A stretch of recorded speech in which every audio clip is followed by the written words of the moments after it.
Transformer blast করে ঝলসে মৃত্যু এক শ্রমিকের, জখম দুই। ব্যাপক চাঞ্চল্য দুর্গাপুরের বেসরকারি কার্বন তৈরির কারখানার পাওয়ার প্ল্যান্টে। ঘটনাস্থলে কোকোবেন থানার পুলিশ।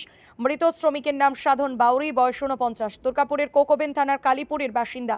জখম দুই শ্রমিককে প্রাথমিক চিকিৎসার পর ছেড়ে দেওয়া হয়। জানা গেছে, সোমবার সকালে অন্যান্য দিনের মতোই ওই বেসরকারি কার্বন কারখানার পাওয়ার প্ল্যান্টে কাজে যোগ দিয়েছিলেন সাধন।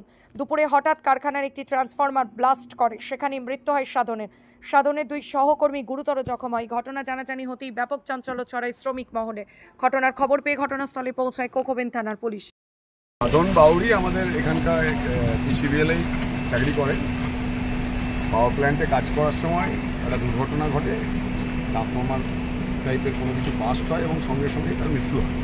এবং আমাদের আরও দুজন ইনজিওর্ড হয়েছে, তারা এখন সুস্থ আছে, কোনো অসুবিধা নেই। তাদেরকে কি হাসপাতালে পাঠানো হয়েছে? তাদের প্রাথমিক চিকিৎসার পর তাদেরকে ছেড়ে দেওয়া হয়েছে, তারা আছে আমাদের সাথে। যদি দরকার পড়ে আরও চিকিৎসা তাদের করানো হবে। এখন তারা সুস্থ আছে। স্থায়ী কর্মী অস্থায়ী কর্মী ছিল? অস্থায়ী কর্মী। ট্রান্সফরমার ওখানে কি কাজ করছে? ওখানে কাজ করছে। আপাতত তার আমরা পোস্টমর্টমের জন্য পাঠিয়েছি, আজকে তার অ্যাকচুয়ালি কালকেই হবে। আর আমরা ইউনিয়নের তরফ থেকে যেটা আমাদের এখানে রীতি আছে, এর আগেও আমরা করেছি, যেটা যে তার ছেলে বাড়ির কাউকে, তার ছেলে বা যদি থাকে তাকে পার্মানেন্ট চাকরির কথা আমরা বলেছি, ওনারা রাজিও হয়েছে।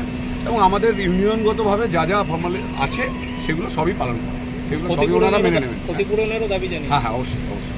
ইউনিয়ন আইএনটিটি ইউনিয়ন যেভাবে অন্যান্য জায়গায় তাদের দাবি, এই সমস্ত দুর্ঘটনাগত ক্ষেত্রে যে দাবি রাখে, সেই দাবি সেই সমস্ত কোম্পানি মেনে নেয়। এখানেও তারা আমাদেরকে প্রতিশ্রুতি দিয়েছেন, আমরা সব।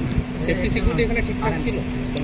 এটা তো এক্ষুনি এই মুহূর্তে আমরা জানি পিসিবিএল এর সেফটি সিকিউরিটি খারাপ কিছু নয়, কিন্তু এই মুহূর্তে কি কারণে ঘটেছে এটা এই মুহূর্তে বলা সম্ভব না। নিশ্চয়ই তদন্ত হবে, সেটা যারা টেকনিক্যাল লোক তারা বলতে পারবে।